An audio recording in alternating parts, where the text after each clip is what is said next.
بسم اللہ الرحمن الرحیم۔ السلام علیکم ورحمۃ اللہ وبرکاتہ۔ آنسوں کے ایک قطرے کی فضیلت۔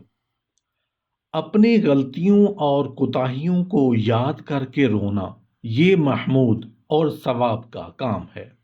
حدیث شریف میں ہے، جو ایماندار اپنی غلطیوں کو یاد کر کے روئے اور آنسو بہائے تو اللہ تعالیٰ اس پر راضی ہو جاتا ہے۔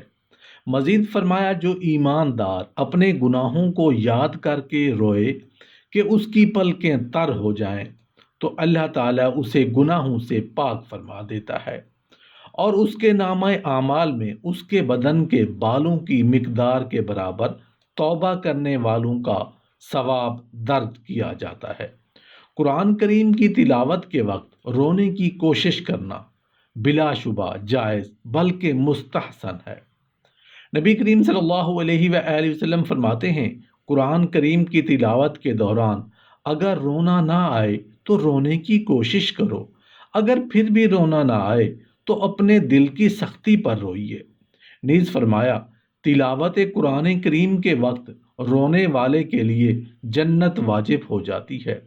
حضرت ابو عبیدہ رضی اللہ تعالی عنہ کے غرائب میں یوں ہے کہ جامع الحکایات میں ہے، حضرت علی مرتضیٰ رضی اللہ تعالی عنہ کے زمانہ خلافت میں یہ واقعہ ظہور پذیر ہوا۔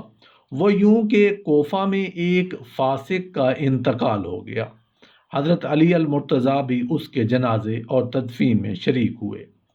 دفن کے بعد اس کی والدہ روتی ہوئی آئی اور حضرت علی المرتضیٰ رضی اللہ تعالی عنہ کے دامن سے لپٹ گئی، اصرار کرنے لگی کہ میرے بیٹے کی صورت دکھائی جائے۔ جب اس کا شور و غل حد سے بڑھا تو حضرت علی المرتضیٰ رضی اللہ تعالی عنہ نے قبر کھولنے کا حکم دیا۔ جب اس کے چہرے پر نظر پڑی تو وہ حسن و جمال کا پیکر نظر آیا۔ اس کا چہرہ اتنا منور تھا کہ دیکھنے والوں کی آنکھیں چدھیاں جاتی۔ آپ حیران ہوئے اور لوگوں سے اس کے معمولات کے بارے میں دریافت فرمایا۔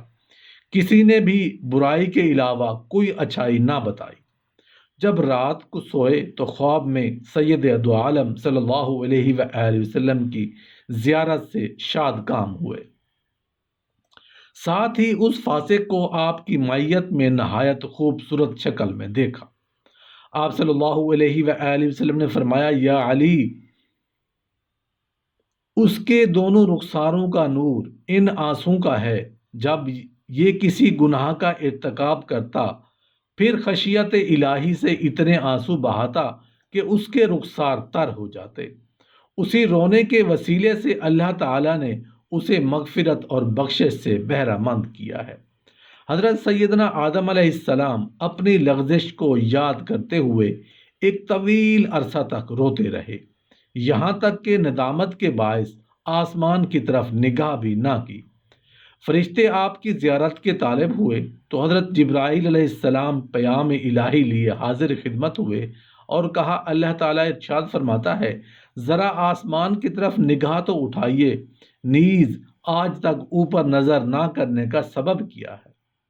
آپ علیہ السلام نے فرمایا، میں اس لغزش کے باعث سر اوپر اٹھانے میں شرمندگی محسوس کرتا ہوں۔ ایماندارو، ذرا غور تو کرو، قیامت کے روز گناہوں کے باعث جو حال ہوگا اس کے بارے میں اللہ تعالیٰ قرآن کریم میں یوں فرماتا ہے کہ قیامت کے دن بندے اپنے رب کے حضور سر جھکائے ہوئے ہوں گے۔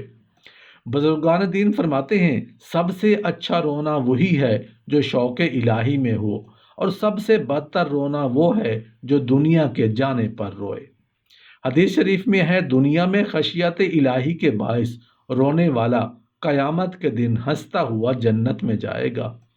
قیامت کے دن دوزخیوں کو ایک مقام پر لایا جائے گا اور انہیں حکم ہوگا، اب تم جی بھر کر رو لو، کیونکہ دارالعمل دنیا میں خوف الہی سے تمہارا کبھی ایک آنسو بھی نہیں ٹپکا تھا۔